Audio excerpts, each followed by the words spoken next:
how to show or hide product thumbnails on your store on Bigcommerce. Easy and quick. Hello guys, in today's video I'm gonna show you how to show it or hide it.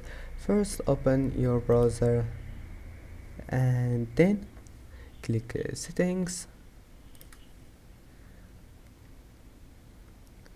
and now just scroll down until you find display. And if you can't find it here, then all you need to do, just type here display and click on it. And here we'll find control panel. Now you can turn this one off if you want to hide it, and you can show it again and then just save it.